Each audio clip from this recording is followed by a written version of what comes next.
Hi, welcome back to our latest review. I haven't done a review for a little while and I thought it was about time to do a review. I had been hesitating about getting the Fountain Tarot for a while and I didn't quite know if it was for me. I will do a side-by-side of the Muse. I was really curious to know how it would read compared to all the very girly tarots that I've got. And so I decided to give it a shot. And to my dismay, when I first bought it, I bought it online.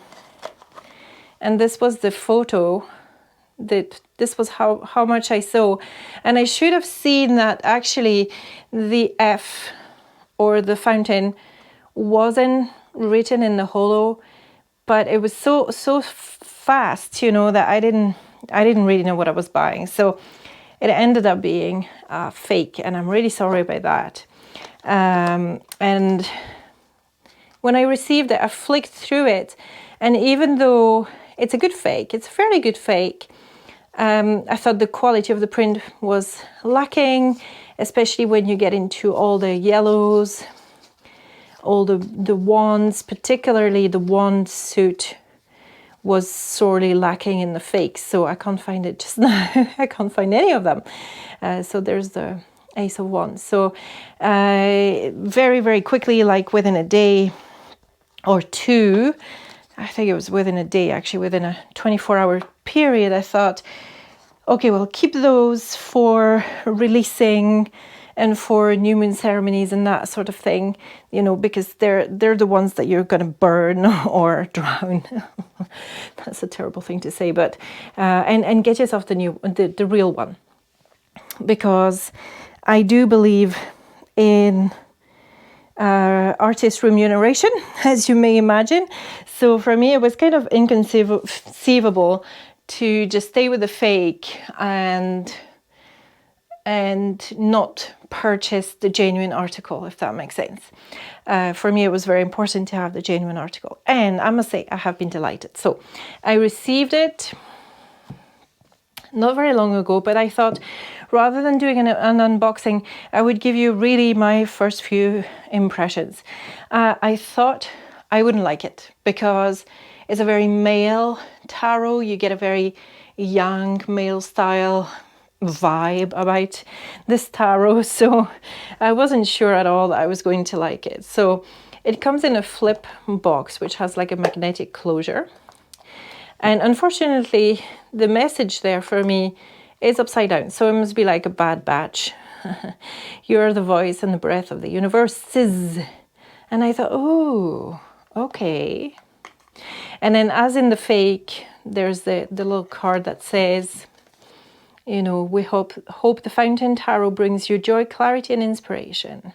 And it names the creator. And I think the creator are guys. I think they're all guys. I might be wrong, but I think they're all guys. And I had a little read of the book. The book is a very simple affair, but the descriptions of the cards are actually excellent. They're straight and to the point, and they lend themselves to reading the tarot in a fairly meditative and skill for your evolution kind of way. Okay, so but it's very different to things like the Moonchild, for example. The edge is silver, which is very nice. The silver is actually fine. I had two cards that were stuck together, but that's okay. They came to no harm.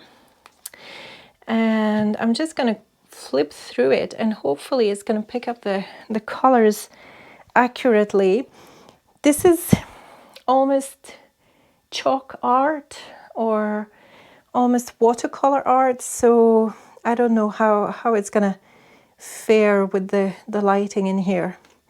The back of the card is like sacred geometry, reminds me of a snowflake. colorful snowflake. I quite like the back.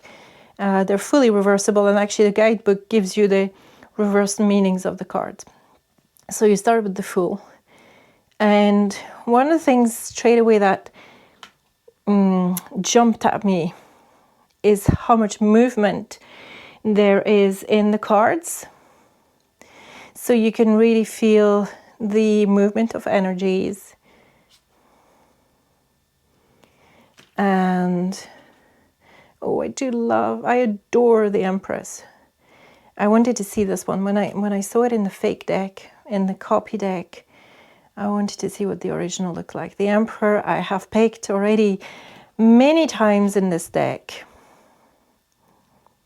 The Hierophant's quite interesting. It's like opening a bit of a box of knowledge, but not necessarily mental knowledge. The Lovers is kind of giving you the idea that it's not just about love. I do love that Chariot. It's very good. I do love Justice in number 8. I know it throws some people, but for me that is its rightful place. The Hermit, and you're going to see through the deck there's a bit of a Jedi component, okay? That's what the men in my family have said when they flicked through the deck. I love the strength, right? She is sitting in this sort of Star of David. There's a pyramid ascending. She's sitting in her power in the middle, and she has tamed the lion. It's almost vaguely reminding me of the Lust card in the Thoth Tarot, and I love it for it. The Hanged Man, which is really good. I mean, I love it. It's like he's receiving an empowerment there from the sun. The Death card is very powerful, very powerful. I shall let you find your way through it. I don't want to spoil it for you by analyzing every card. Temperance threw me because I'm used to an angelic / female figure, but that's okay. It kind of expands my ability to accept and ability to see things in a slightly different way. The Devil is excellent. Loads of illusion going on here. Not dissimilar actually to the ones that have veils on them. Very powerful tarot card. Very powerful. Love that tarot card. The Star reminds me of the Star card in the Gilded Tarot. It's very familiar for me, this one. And it's quite nice. Big surprise for me was the Moon card, which I absolutely love. And you see the shadow of the howling wolves there at the bottom. There's a black one and there's a white one. And I will need to do something on the Moon card. I think the Moon card is vastly underrated and misunderstood. The Sun. Judgment. It's a fairly good Judgment card.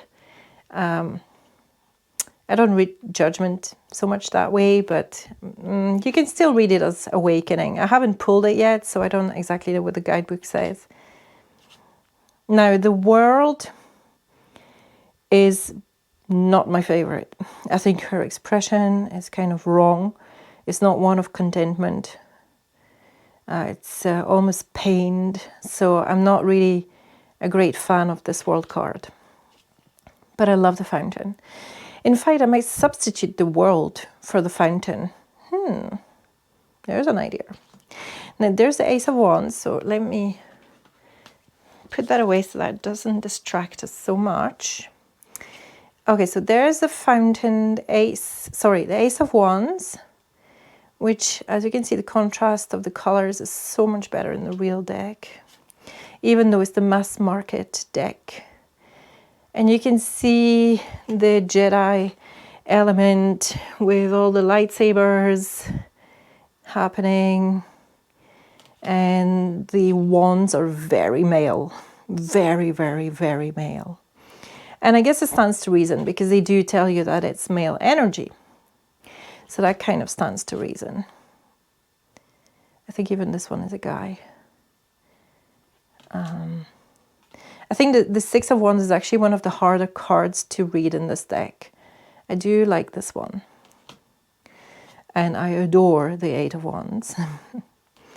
But you see how easy they are to read. You know, you have been climbing up and you have been slowly forming this ladder to get you there. And, you know, it's not an easy thing when you're near the top, but you keep doing your thing. A few more steps and you'll be there. Ten of Wands, superbly well rendered. Page of Wands. So, funnily enough, they chose to put a girl there. I'm guessing it's a girl because she's wearing a skirt. Don't know if you can make that out. Knight of Wands. Queen of Wands. She's very good. And I love that she's got the cat by her feet and the sunflower above her head. In a way, it's a very traditional Rider-Waite clone type deck. And then in other ways, it offers a little bit of space for actually seeing and feeling into the cards. So I've got it organized in the way that it's organized in the books. So after the Wands comes the Ace of Swords. So the Wands and the Swords are kind of bunched together. Two Swords. And that, for me, has so much to be read. The Three of Swords is one of the better Three of Swords I've ever seen. No need to panic when you see that one. The Four of Swords is very good. Love the bird element as well, which reminds you that it's an air element. Very good Five of Swords. I mean, the swords are very well rendered. They are kind of sharp and kind of dark, but they're very, very good.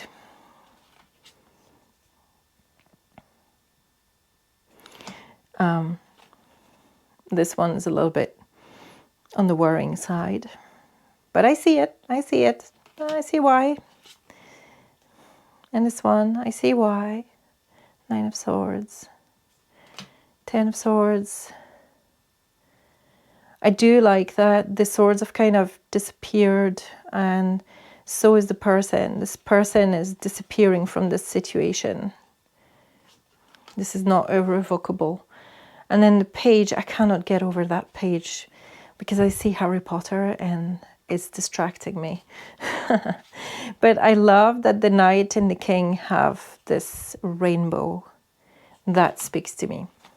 And you get in the Knight of Swords, you really get this feeling of speed. And, you know, he is the most feisty of, and the fastest knight in the whole of the four knights. The Queen of Swords is very good. She is actually smiling, which kind of warmed my heart, because usually the Queen of Swords is always scowling. But she doesn't need to be, you know. And the King. Totally stabilized and totally loving his rainbow light. Maybe you can see it better there. All right, and going into the cups. Now the cups, I thought the swords were like the suit that made the deck, but actually then I saw the cups. And the cups, I think, are fantastic for several reasons. Because one, they are all depicted differently. And there's more females as well in the suit. So these are like more like metal cups. I do love this. And you get this idea of energy, not just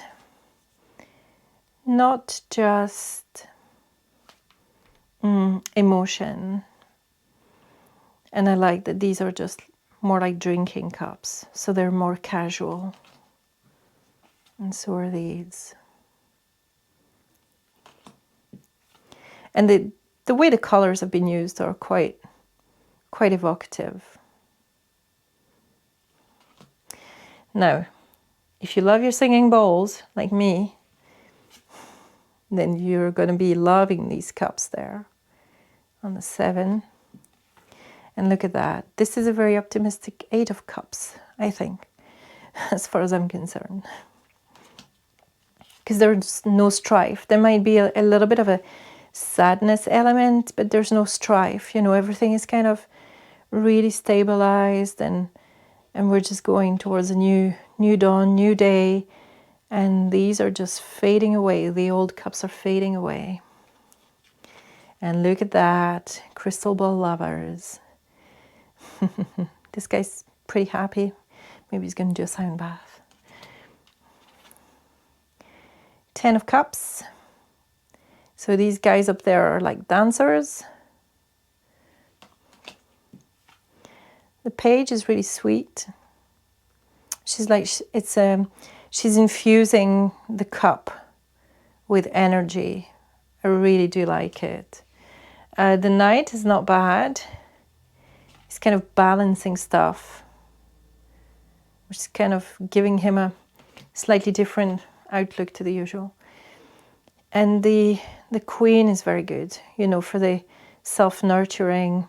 I love that the court cards actually in the book are not read as people, but they are read as cards. So it kind of broadens your understanding of the court cards, which is very good as far as I'm concerned. That's a very positive thing and should be encouraged. The King of Cups, I think, is pretty swell. And into the Pentacles, which are named coins in this deck. And I just love the lusciousness and the greens that appear in this suit. Of course, not in the 2. I do love that too, though. This is almost alchemical, the 3. The 3 of coins is almost... I'm feeling the alchemy in that 3 of coins. And 4 is excellent as well. So sorry, the lusciousness comes later on. There's quite a few cards that are very lush, but they're not the 2, the 3, the 4, but nor the 5, but the 6 has it. Very lush, very beautiful. 7, and you do get those roses. This is why I need to do side by side with the Muse, because the Muse has the coins with roses. Again, it's weird for me to have, I don't know, this guy is really mannish. I'm glad they've not substituted her for a guy, because she's one of my favorite cards. And she does render very well the 9 of coin energy, and then the 10. And going into the final core cards, and you can see how lush this is. I mean, I do love the coins. They're very, very good. And that emerald green there. I don't know if you can make it out properly. And the queen in her lusciousness, but she's also kind of stuck. You know, she's got that pentacle stuck, weighing her down. And that's often the case with the Queen of Pentacles, that even though she's got it all, there's a bit of her that's kind of stuck. And the King. All right, so that is the flip through.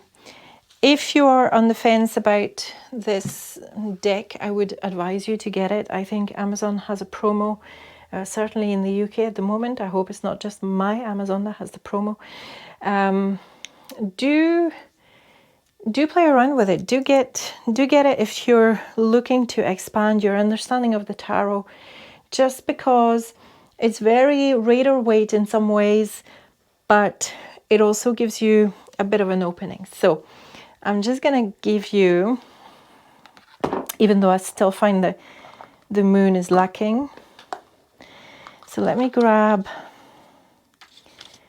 the book, and I'm going to try to see, what was it that I picked?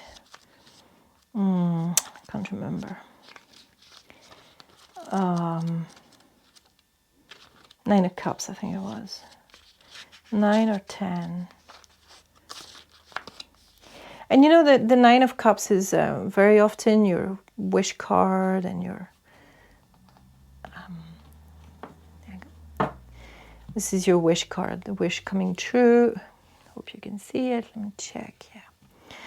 And it says, man sits with 9 cups, inviting in anyone who wishes to share his joy and contentment.